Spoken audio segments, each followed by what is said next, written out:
fieles hasta el fin. Fieles hasta el fin.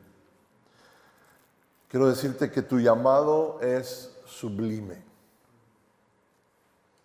No hay cosa más importante en el mundo y en nuestra vida que servir a Dios. No lo hay. No podemos olvidar de dónde nos sacó el Señor para llevarnos al lugar donde nos tiene hoy. Aunque la hayas pasado mal, o estés pasando por un tiempo o una temporada difícil en tu ministerio, no estamos exentos, ninguno de nosotros. Bienvenido al club. No eres el único, no estás solo. Estoy seguro que te has preguntado y le has preguntado al Señor en algún momento, ¿por qué?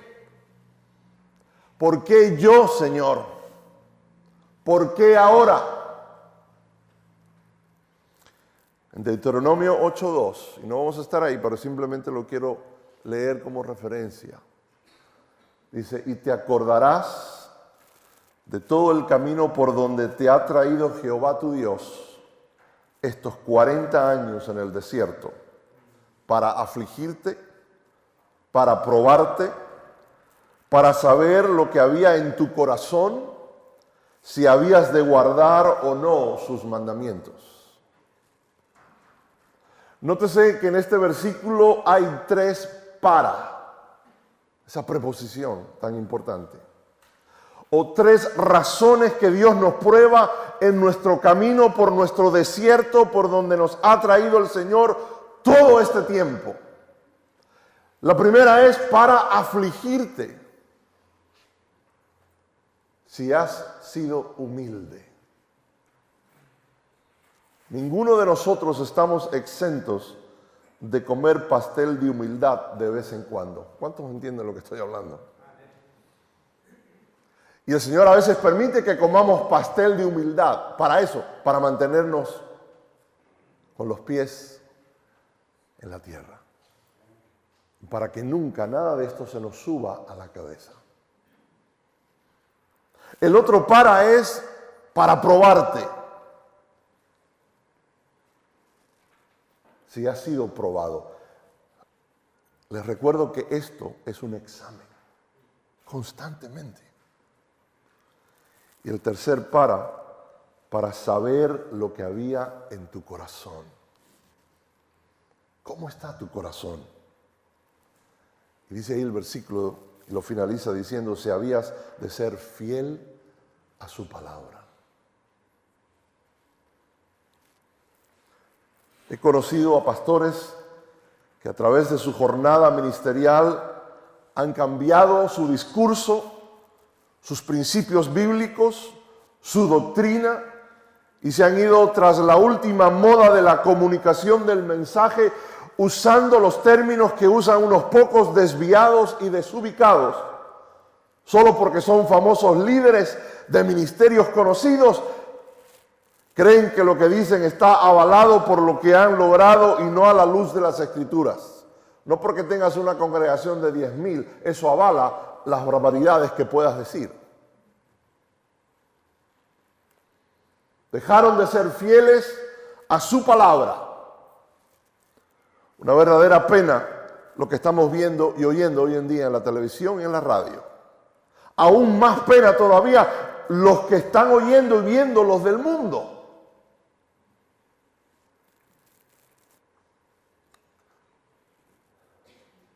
Te recuerdo que el enemigo tiene una meta contigo como siervo de Dios. Y es destruirte, tumbarte, llevarte a la lona, restregar tu cara en el polvo. Él te conoce mejor de lo que te conoces a ti mismo.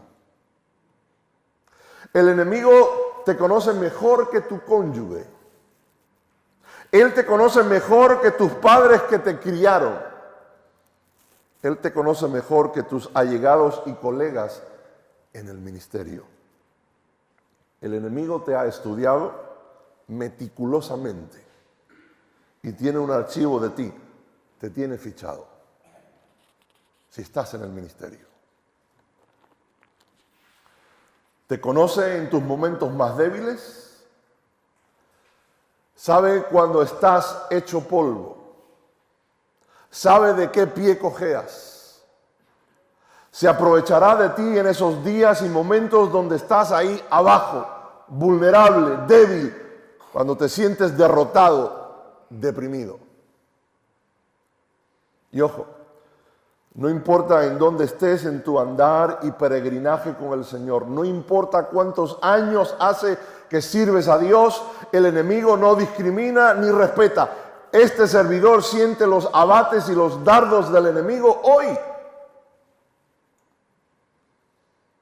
Ninguno de nosotros podemos declarar, he llegado a este punto, a este lugar de estar por encima o fuera de peligro.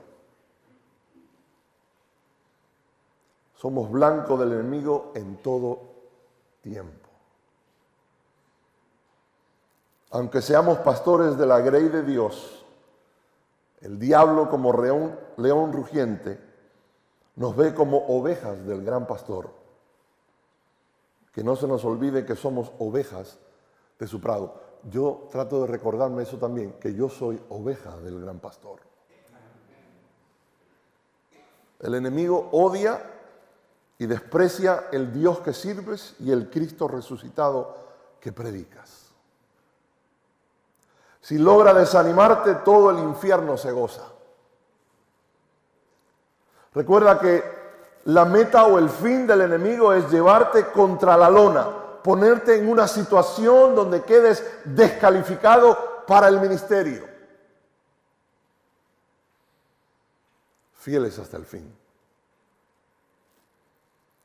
A mí se me parte el corazón solo el mencionar o pensar las bajas que hay en nuestras filas.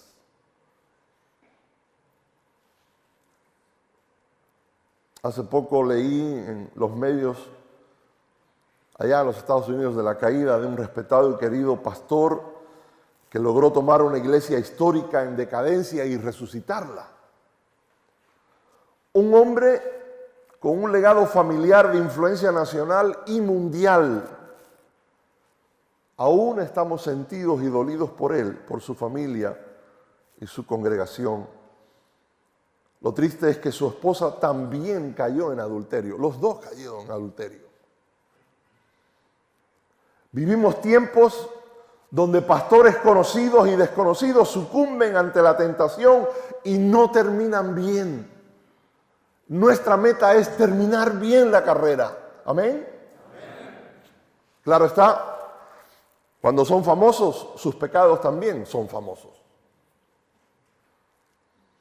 Conozco otro pastor muy respetado, la zona aquella donde yo vivo en la Florida, con un ministerio de más de 25 años, con una iglesia que tenía 20,000 miembros, cayó víctima de la pornografía y el adulterio. Nadie pudo detectar eso, se encerró. El puesto que nosotros tenemos, el lugar del pastorado es solitario. Y hay veces, dependiendo de la escuela donde uno viene, yo vengo de 2 escuelas. Recuerdo que la primera decía, o nos decían, como pastor, mantén la distancia. No le des confianza a nadie, porque te van a clavar el puñal por la espalda. Mantén la distancia. Eso es una escuela. Pero eso también es un peligro. Otra escuela me decía, no, sé amigable, acércate a la gente. Entonces he aprendido a través de los años, como se dice, ni tanto ni tan calvo. Tienes que cuidarte. Busca un equilibrio.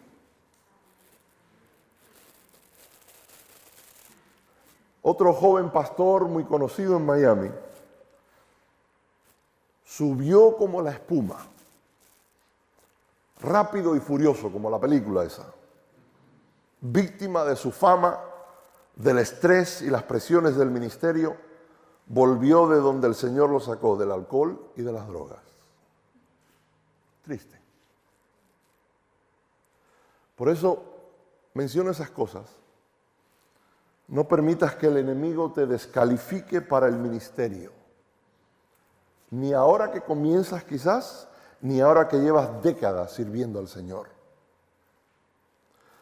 Ahí en el libro yo menciono estadísticas que son reales. Y eso es alarmante, pero tenemos que prestar atención a lo que está pasando alrededor.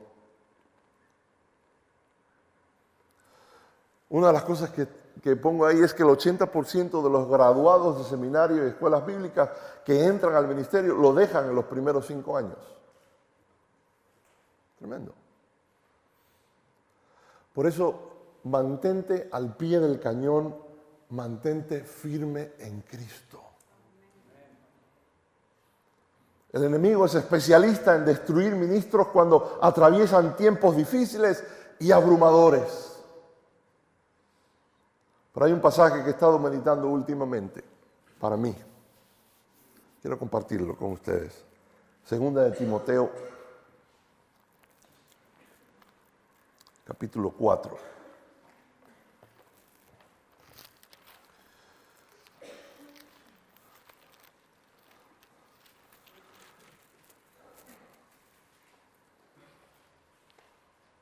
Perdón.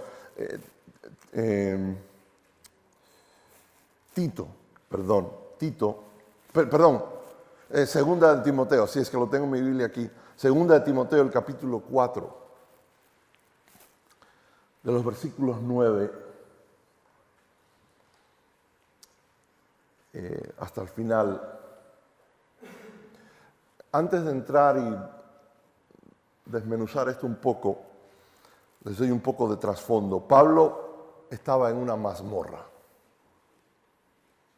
No estaba frente al mar, en un apartamento tomando el sol. Estaba en una mazmorra. Algo verdaderamente deprimente.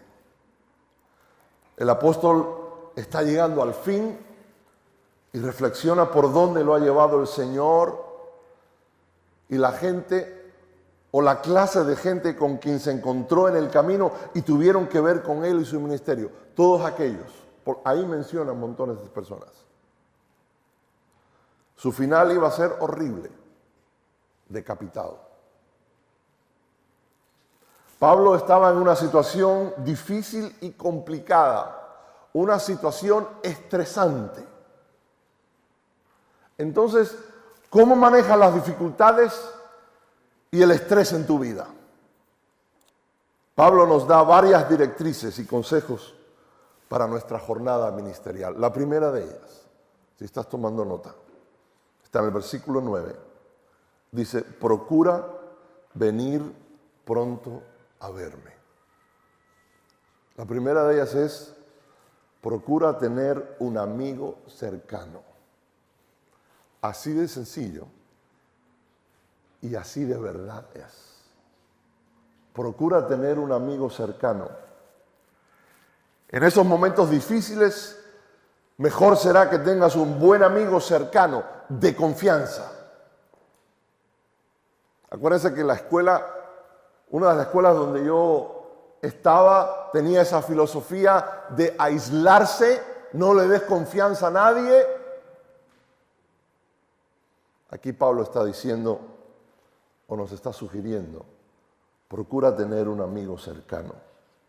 Es un hecho en el ministerio. En ocasiones te vas a sentir solo y te vas a encontrar solo. ¿Cuántos han estado ahí? ¿Se identifican conmigo?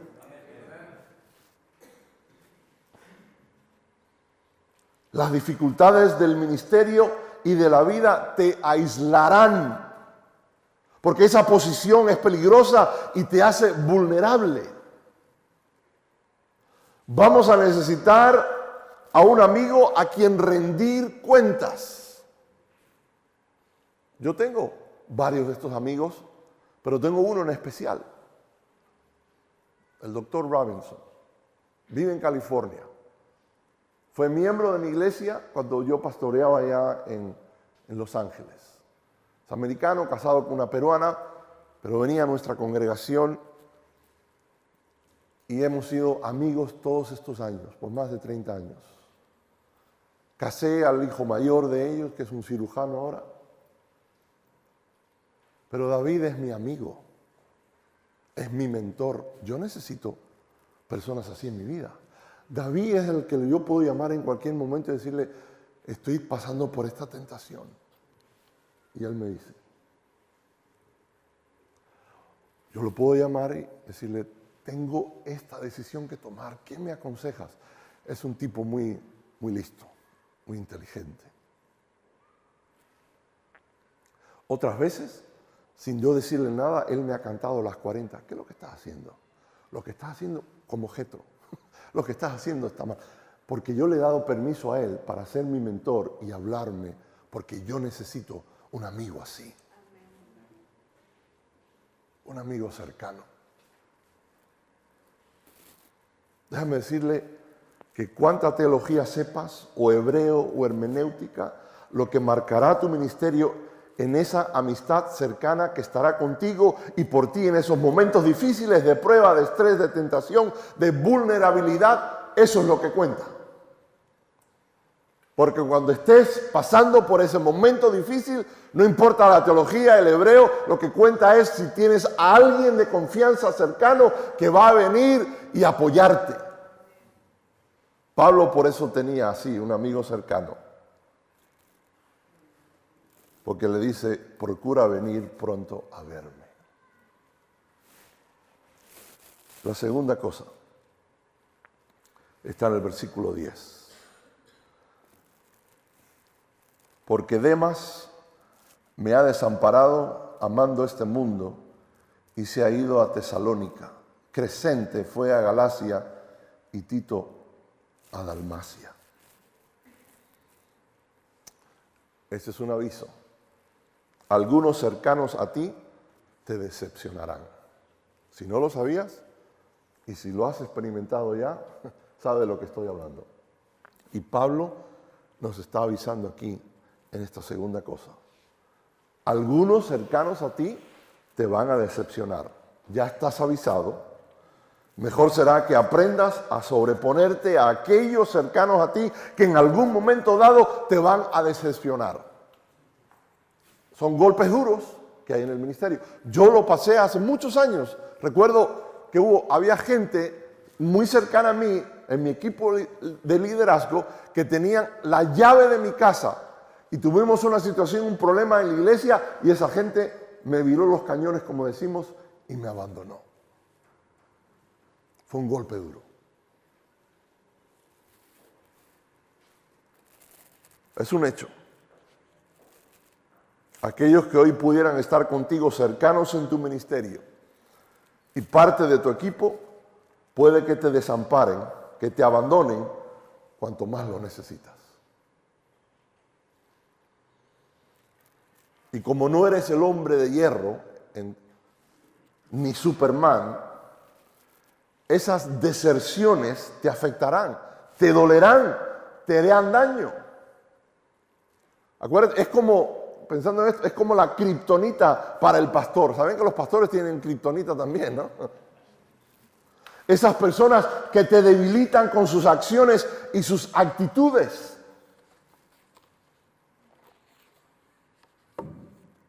Es parte del liderazgo ministerial, es parte del paquete. Estas cosas siempre han ocurrido y ocurren en el ministerio, y si lo permites causa erosión. Esas cosas van socavando tu ministerio si lo permites y te va desgastando. Cuidado. La tercera cosa que dice aquí Pablo está en el versículo 11. Dice, solo Lucas está conmigo. Dice, toma a Marcos y tráele contigo porque me es útil para el ministerio. Tercera cosa es gracias a Dios por los que están a bordo. ¿Cuántos dan gracias a Dios por aquellos que están a bordo en tu ministerio? Y que te apoyan, que tú sabes que están en la misma onda, el mismo canal contigo y que incondicionalmente están ahí, al pie del cañón. Pablo los estaba mencionando. fieles hasta el fin. Esos con los cuales puedes contar de verdad, que son útiles, que son serviciales y predispuestos para el ministerio. Esos que están al pie del cañón contigo. Pero por otro lado también tenemos que estar siempre alerta. Proverbios 19, dice: como diente roto y pie descoyuntado es la confianza en el prevaricador en tiempo de angustia. Eso en castellano de España suena muy bonito, yo lo entiendo, está muy bien, pero me gustan otras versiones que dice así: confiar en alguien inestable en tiempos de angustia es como masticar con un diente roto o caminar con un pie cojo. Está bueno eso. Y hay otra versión en inglés que se llama The Message, el mensaje, que todavía no está en español, pero que yo la he usado por años, me encanta, es como una paráfrasis y dice: confiar, esto lo traduje yo, de confiar en un traicionero cuando estás en problemas es como morder duro teniendo un diente con absceso. Más claro que eso el agua. Es interesante que Pablo ahí menciona a Marcos. Y es que hubo un momento en que él y Marcos no funcionaron. Pero ahora sí, Pablo perdonó a Marcos, porque Marcos en un sentido falló. Y lo perdonó al invitarlo a venir a ministrar con el apóstol. Eso es la gracia de Dios. Hermanos, podremos tener diferencias en el ministerio con algún colega y quizás nos falle o nos decepcione, pero debemos dar otra oportunidad. El Señor ha hecho lo mismo con nosotros. ¿Cómo nosotros no vamos a hacer eso con otros colegas? Mira el versículo 13. Dice: trae cuando vengas el capote que dejé en Troas, en casa de Carpo, y los libros, mayormente los pergaminos. Nótese, esto me llama la atención. Trae dos cosas: el capote. ¿Por qué? Muy práctico. Porque en el versículo 21 dice: procura venir antes del invierno. Trae el capote porque el invierno venía. Y la otra cosa que le pide es los libros y mayormente los pergaminos. Los pergaminos eran más caros porque eran de piel de oveja o de cabra y duraban más que los papiros, que eran de papel. Ahora, ¿qué significa esto? ¿Qué me dice esto en mi contexto como ministro y en mi ministerio? Esto me habla de una cosa muy importante, que Pablo invirtió en su biblioteca con cosas de calidad duraderas. Pablo era culto y profundo porque leía, se instruía. Hermanos, los libros no son de adorno ni decoración, no son para impresionar a nadie, son para nuestro provecho y constante estudio y lectura. La realidad, yo trabajo para una editorial porque mi pasión son los libros, la literatura. Pero la realidad es que los cristianos no leen. ¿Se venden libros? Sí, se venden. ¿Se vende la Biblia, que es lo que más se vende en el mundo? Sí, se vende. Pero la gente lee la Biblia y lee los libros, no. Quieren impresionar, tienen una biblioteca para que la gente vaya a su casa quizás y diga: wow, tremendo.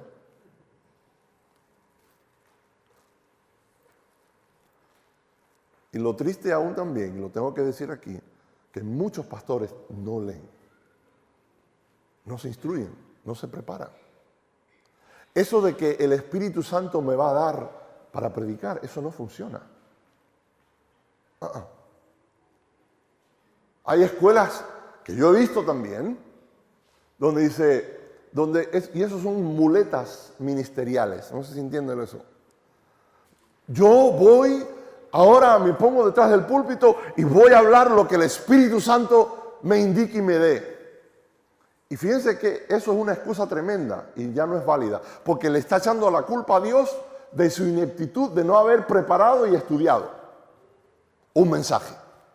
Entonces pone toda la responsabilidad en Dios. Oh, Dios, Espíritu Santo me va a hablar. Y yo sé muy bien lo que estoy hablando. Yo vengo de una tradición pentecostal, yo pertenezco a la iglesia cuadrangular. Pero no podemos estar con eso de tratar de ser muy espirituales y decir, no, me pongo detrás, el Espíritu Santo me va a hablar. No, el Espíritu Santo no va a hablar ni va a usar nada que no hayas puesto ahí ni aquí.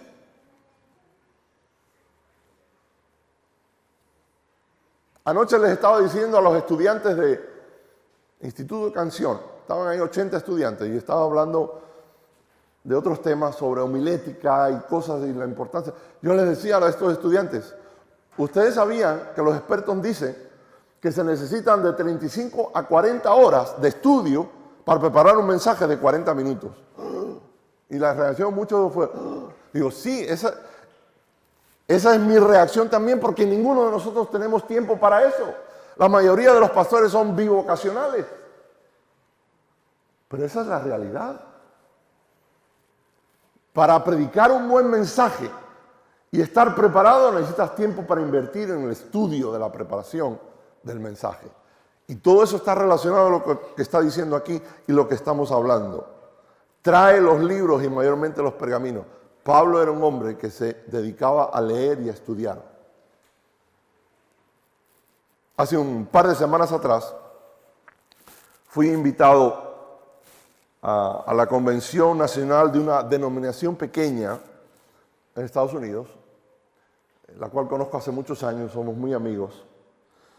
Y el presidente del seminario de ellos a nivel mundial es muy amigo mío, nos conocemos, y él es uno de los que recomendó el libro y él me invitó para que fuera allí a estar con los pastores y llevar el libro y todo esto y exponer en una mesa el libro. Y entonces él se llama Nicolás, Nick, y yo le digo, ¿está bien si llevo otros libros?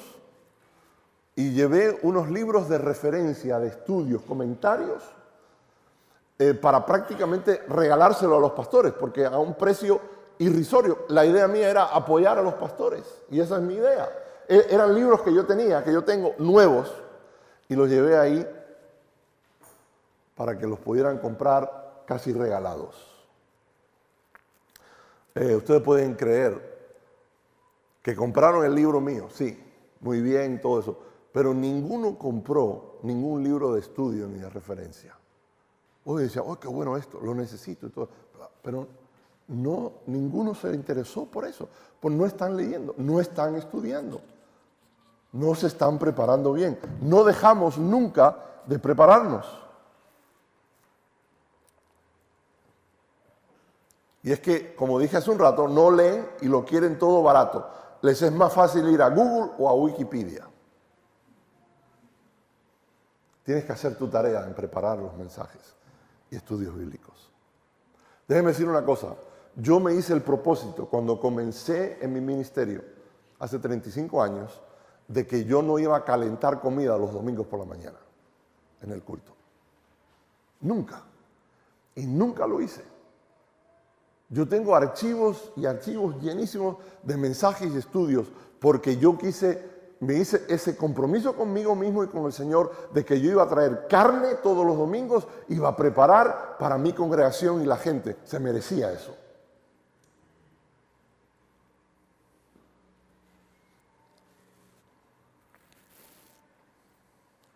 Querido colega, veterano en el ministerio o seminarista, no sé dónde tú estés, como Pablo, ama los libros, lee y lee. Alimenta y nutre tu mente y tu intelecto con las verdades en los libros, fuente de sabiduría y de saber. Si aún no la tienes, comienza y organízate una biblioteca. Se nota que tengo pasión por los libros. En el año 92, nosotros nos mudamos de California a la Florida, de la costa oeste de Estados Unidos a la costa este. En el año 92 nos mudamos en julio, con toda la mudada. Y en junio de ese año pasamos el último terremoto que nosotros experimentamos en California. En California tiembla la tierra, saben ustedes. Tienen más de 1000 terremotos al año. Lo que pasa es que la mayoría no se siente porque son de 3, 2, 3 en la escala de Richter. Pero ese en junio fue de 5.3. Era como un batido. Y nos mudamos de California y dijimos, ya no más desastres naturales. En agosto, llegamos en julio, en agosto 24 del año 92, conocimos y nos dio la bienvenida a la Florida Andrew. Andrew fue el huracán más grande que ha pasado por la Florida y pasó justo por donde nosotros nos estábamos hospedando, que era con mi hermana, en un barrio de Miami. Fue increíble. En la casa de mi hermana, atrás, donde estaba la piscina del patio, había como una caseta donde guardaban bicicletas y cosas de estas. Y ahí guardé parte de nuestra mudada, ahí guardé mis libros, en cajas. Pero venía el huracán. ¿Sabes lo que hice?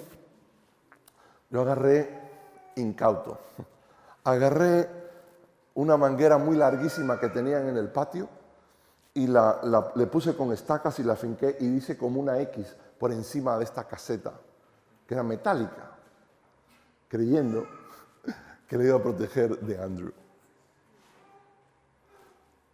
Andrew, el huracán, levantó yates de toneladas de peso que estaban en las marinas y las levantó y las llevó en tierra adentro como 2 y 3 kilómetros. Eso fue Andrew.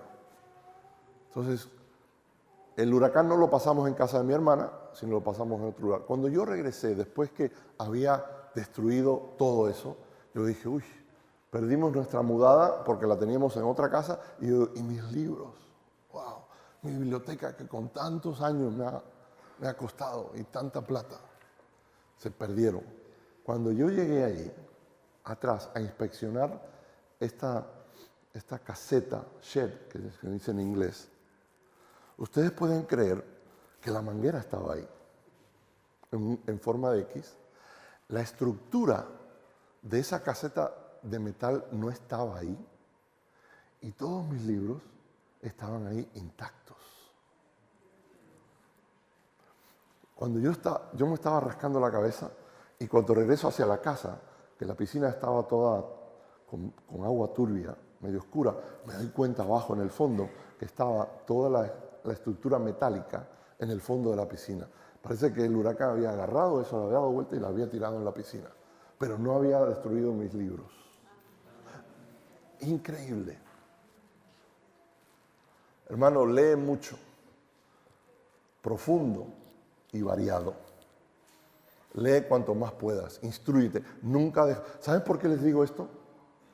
Porque hoy en día la gente en nuestras congregaciones, y sobre todo los jóvenes, tienen acceso a la información que nunca tuvimos hace 30, 40 años. Hay una cosa que se llama Internet.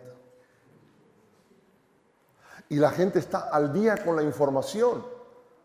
No son ignorantes. Por eso es que nosotros tenemos que estar al día con todas las cosas para poder ministrar a nuestra gente, porque ellos están, como decimos, en la onda. Fíjense la cuarta cosa que menciona aquí Pablo, versículo 14 en adelante, dice: Alejandro el calderero, era uno que trabajaba con cobre, es la palabra calderero, me ha causado muchos males. El Señor le pague conforme a sus hechos. Guárdate tú también de él, pues en gran manera se ha opuesto a nuestras palabras. En mi primera defensa ninguno estuvo a mi lado, sino que todos me desampararon. No les he tomado en cuenta. Fíjense cómo se expresa el apóstol. La cuarta cosa aquí es: cuídate de aquellos que quieran hacerte daño, porque van a estar ahí.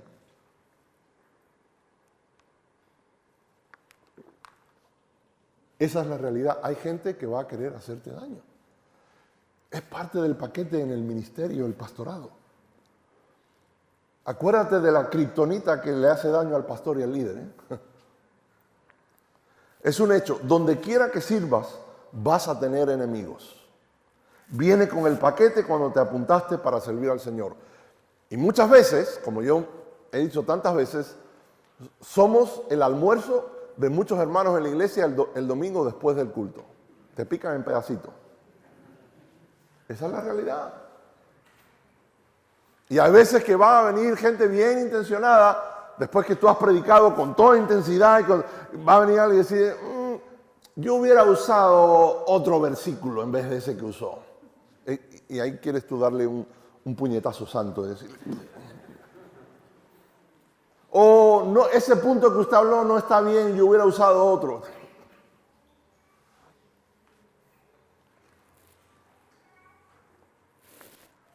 No estás exento de enemigos ni gente que se oponga a ti.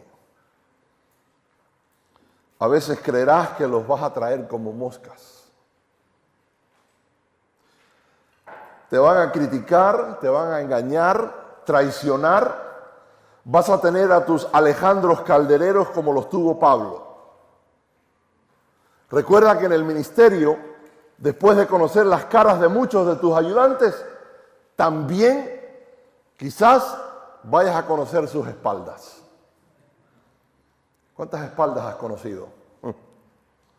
El apóstol Pablo conoció las espaldas de estos y otros nombres de aquellos que le dieron la espalda. Yo he conocido muchas espaldas. Imagínense en 35 años de ministerio. Seguimos, ¿están conmigo? Amén. Quinto, nótese el versículo 17 y 18. Y cuando yo estaba leyendo esto otra vez ahí sentado, wow, el Espíritu Santo me estaba otra vez aliviando y ministrando, porque esto es tremendo. Dice, pero el Señor estuvo a mi lado y me dio fuerzas, aleluya, para que por mí fuese cumplida la predicación y que todos los gentiles oyesen. Así fui librado de la boca del león. Dice, y el Señor me librará de toda obra mala y me preservará para su reino celestial. Esto me enseña aquí, en quinto lugar, mantén al Señor en un enfoque total. Enfócate en el Señor. Pon tus ojos en Cristo. No sé si recuerdan aquella canción de hace muchos años, un corito que se cantaba, fija tus ojos en Cristo, tan lleno de gracia y amor, y lo terrenal sin valor será a la luz del glorioso Señor. Eso no ha cambiado. Enfócate, mantén los ojos en el Señor. Hebreos 12 dice, puestos los ojos en Jesús, el autor y consumador de nuestra fe.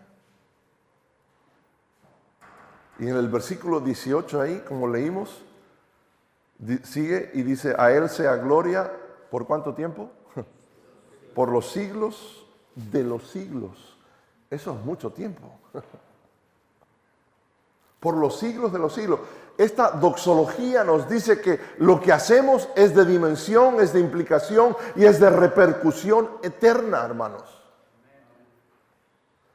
Aunque a veces quieras, como Pedro, no regreses a pescar. ¿Se recuerdan aquel pasaje donde Pedro estaba frustrado? Había estado siguiendo al Señor por todos lados, haciendo esto, lo otro, y en un momento dado, en unos arrebatos, porque ¿cuántos se identifican con Pedro? El que tenía la boca más grande, el que metía la pata más. Pedro, el que llevó un arma a un culto una vez y el Señor tuvo que decir, ¿pero qué estás haciendo? Y le tuvo que arreglar la oreja a aquel y pum, y ponérsela. Ese era Pedro. Pero en un momento de arrebato, Pedro dijo, a la porra, como dicen en España esto, me voy a regresar a lo que hacía antes, me voy a pescar. Fíjense que es una tentación para muchos. Decir, me frustro con el ministerio, me regreso a hacer lo que hacía antes. Y lo tremendo de ese pasaje ahí, en el cual tengo un mensaje en eso, pero recuerdo en esto que es tremendo, los otros también dijeron, te vamos a acompañar. Fíjense, cuando nosotros nos dan arrebates de cosas equivocadas, hay gente que nos va a acompañar y nos va a seguir. Ojo. Y lo interesante es que algunos de los que le dijeron, vamos a pescar contigo, ni siquiera eran pescadores. No todos los que dijeron eso.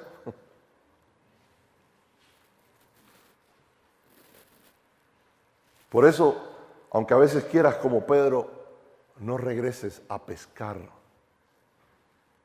Termina bien. Se puede. Es posible. Tenemos muchos ejemplos de aquellos que terminaron bien. Mantente firme en Cristo. Ahora fíjense, sexto lugar, versículos 19 al 22. En sexto lugar, aprenderás a depurar tu equipo de trabajo en tu jornada de pastor. Hay un escritor secular que se llama Jim Collins, que escribió un libro de gerencia muy bueno y con unos principios muy buenos que yo he aplicado a mi ministerio. En inglés se llama el libro Good to Great, empresas que prosperan o algo así. Pero él usa el símil de un bus para aplicar el tema gerencial y la gente a quien dirige y lidera. Y yo lo he hecho y lo he usado en mi ministerio. La iglesia es como un bus, un colectivo. El Señor te ha puesto ahí como el conductor. Y ese colectivo, ese bus va en una dirección. Y hay gente que se va a querer subir contigo en tu ministerio, entiéndase líderes, pero tienen que entender en la dirección donde vas y cómo tú como líder estás dirigiendo ese bus. Ellos no lo van a hacer, es tu responsabilidad. Ah, y otra cosa, aquellos que se suben al bus no se sientan donde ellos quieren, sino que tienen que ser asignados por el conductor. Usted se sienta aquí y usted se sienta allá. Eso de un punto gerencial. ¿Y saben qué? En la iglesia es lo mismo. Usted como pastor y como líder, usted tiene que indicar, usted tiene que discernir también y ver los dones y los talentos y decir, usted te necesito en este área y a ti te necesito en esta otra área. Y es muy interesante esos principios gerenciales. Y otra cosa importante. Usted debe de permitir que aquellos que se subieron al bus en algún momento se quieran apear o bajar del bus porque sienten que la dirección donde van no es con ellos. Y está bien. Porque tú sabes dónde vas y estás seguro en la dirección que el Señor te llevó, pero tienes que darle libertad y espacio a aquellos que quieren bajarse del bus porque quizás el Señor lo está dirigiendo en otra dirección. Pero son experiencias delicadas porque hay algunos que deciden bajarse del bus y lo hacen elegantemente, pero otros no. Ojo con eso.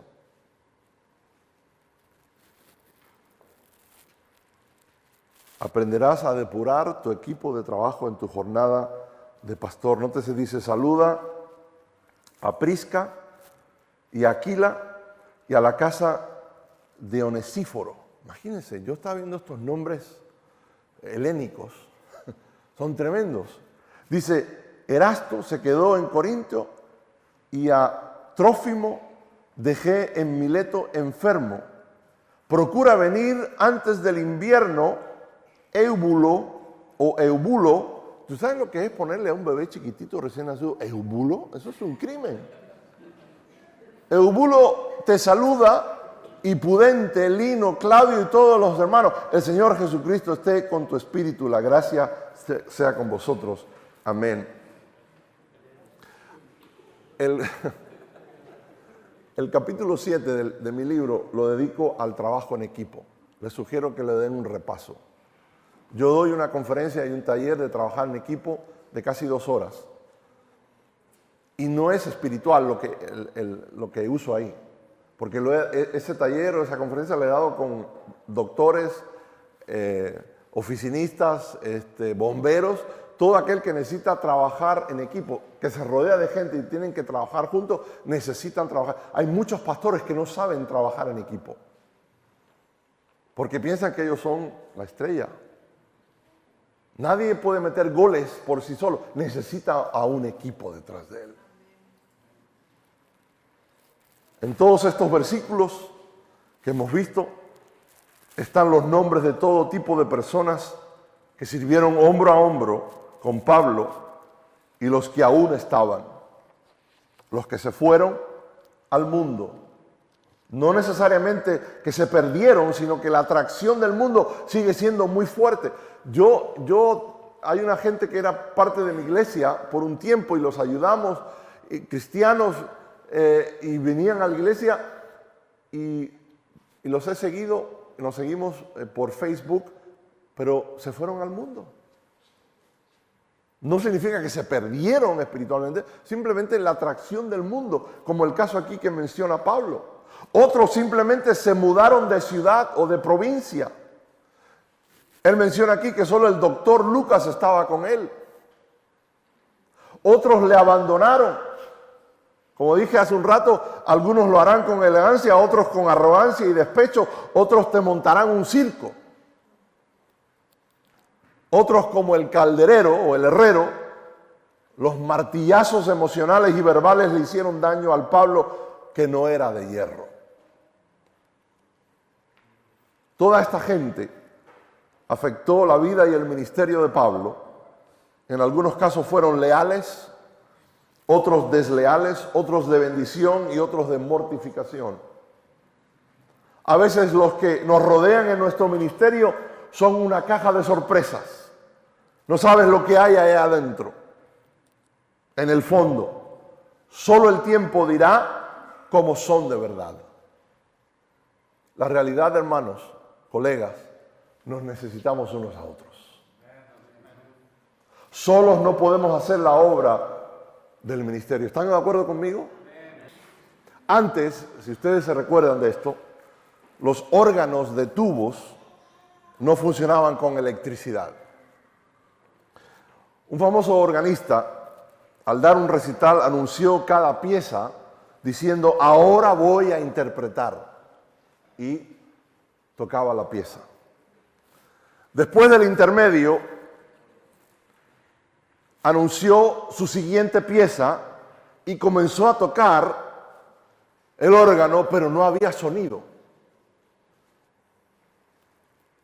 En ese momento apareció la cara de una persona en la esquina de la cámara de tubos con una voz joven que dijo: mejor diga, ahora vamos a interpretar. El joven comenzó a bombear el fuelle y el concierto continuó. Nos necesitamos unos a otros. Tenemos que reconocer en público a los que nos ayudan hombro a hombro, semana tras semana, año tras año. Yo les recomiendo que lo hagan de una manera creativa. Les voy a contar algo y termino con esto. Hace unos años atrás, yo dedicaba en la iglesia donde pastoreaba, por lo menos un domingo al año, honrar a todos los que servían en la iglesia. Predicaba un mensaje de motivación, de servicio y todo esto, pero también los honrábamos.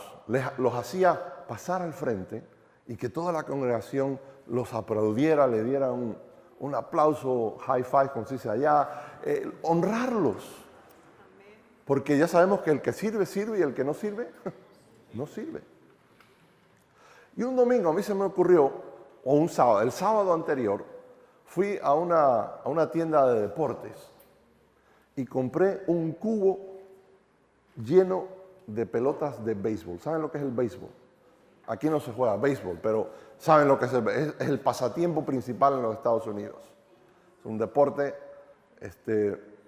y compré, qué sé yo, 30, 40 pelotas de béisbol que venían en este cubo. Y nadie sabía nada de lo que yo iba a hacer. Simplemente cuando vinieron al frente, fui a uno por uno y les fui entregando una pelota de béisbol. Y les dije: lo que ustedes hacen aquí en esta iglesia es un home run. Home run es como un golazo, como el golazo que metió Messi el otro día. Y, oh, tremendo.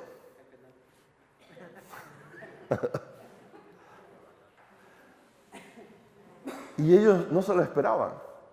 Le dije, esto es un símbolo de agradecimiento porque lo que tú haces metió un home run, o sea, le dio un batazo y la sacaste fuera del parque. Eso es un home run, hacen una carrera.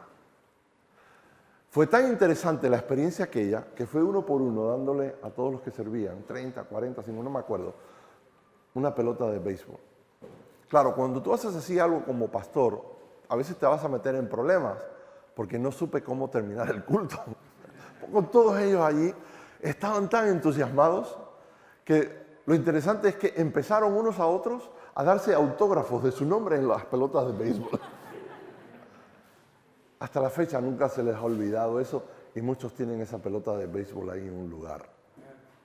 Por eso, de una manera creativa, claro, un balón de fútbol es muy grande, pero algo que el Señor te dé para reconocer a aquellos que te ayudan, porque ninguno de nosotros, como decía esta mañana, hemos llegado, estamos donde estamos por nuestro propio esfuerzo, lo hemos hecho en los hombros de alguien más. Y sobre todo aquellos que nos apoyan día a día, semana tras semana, año tras año. Es importante reconocerlos públicamente. Pablo lo hizo aquí en este pasaje, como él los estaba mencionando, y quedaron sus nombres para la posteridad. Y es que, hermanos, a medida que nos acercamos al invierno de nuestras vidas, porque Pablo le dijo, tráeme la capa porque viene el invierno. Y a medida que nos acercamos al invierno de nuestras vidas, necesitamos a esos amigos que vengan, aunque sea por Skype o por email hoy en día. Nuestro invierno puede llegar en una etapa de la vida diferente a la de otros, pero es bueno procurar la presencia de los amigos y ofrecerles la misma bendición. Amén. Por eso quería simplemente compartirles esta palabra en esta noche, fieles hasta el fin. Y quisiera terminar con un poema. De hecho, termino el libro con este poema. Este poema lo escribió un gran poeta, Rodolfo Loyola. Loyola era un misionero cubano, como mi papá, en España. Eran íntimos amigos. Un hombre profundo en la palabra, pero un gran poeta. Loyola me casó a mí, que ahora lo vamos a celebrar mi esposa y yo el mes que viene, 35 años. Él está con el Señor hace mucho tiempo. Pero con este poema, como digo, termino el libro y quisiera cerrar esta noche con esto. Se titula Así quisiera amarte. Así quisiera amarte, con la misma pasión que los amantes que por primera vez se besan. Así quisiera amarte. Despojado de toda mi bajeza, que me broten del alma como a un niño las palabras bañadas de inocencia. Así quisiera amarte. En la lucha titánica y tremenda por arrancar del corazón humano el odio, el egoísmo y el holocausto inútil de la guerra. Así quisiera amarte. En el camino ascendente donde tantos te dejan, en el afán de verte convertir en alfombras las piedras. Así quisiera amarte. Como Saulo de Tarso, con los pies en cadenas y esperando de Nerón la bárbara sentencia. Así quisiera amarte, como el joven Daniel, a ti sonriendo entre un rugir de fieras, o bendecirte con el último aliento como el mártir Esteban. Así quisiera amarte, como el patriarca Abraham con el cuchillo en alto, dolorido y sin fuerza, pero dispuesto a hundirlo sobre lo más querido si tu voz me lo ordena. Así quisiera amarte, en esas 10 centellas de tu ley que matan, dan vida y atormentan, hacer de mi cerebro un Sinaí, de mi alma y corazón 2 tablas que pregonen tu existencia. Así quisiera amarte. Cuando los sabios y filósofos para negarte se llenan de soberbia y te niegan en el Cristo infinito, en la materia indestructible, en la casualidad, ¿acaso decir yo como Arquímedes, eureka? Te he encontrado en la vida y en la muerte. hasta en la inteligencia misma que te niega, y orgulloso mostrarte palpitante en cada una de mis células. Así quisiera amarte. Entre montañas de volúmenes de sugestivos títulos y materias diversas, para rendirle culto a la moral, a la razón, la inteligencia, y a ti, la causa de las causas te desechan, y al saberme entre tanta aparente abundancia de comidas espléndidas, postrarme a tus pies rendido a esperar las migajas de tu mesa. Así quisiera amarte, como tú me has amado, sediento, maldecido con espinas y clavos, diciendo con el precio de la sangre, te amo, sí, te amo. Así quisiera amarte. Mas si la fe me falta, si soy débil cual Pedro te niego, vuelve, Señor, e inquiéreme, ¿me amas? Y al saberme llorando me dirás como a Pedro, apacienta mis corderos. Así, Señor, así quisiera amarte. Que el Señor les bendiga.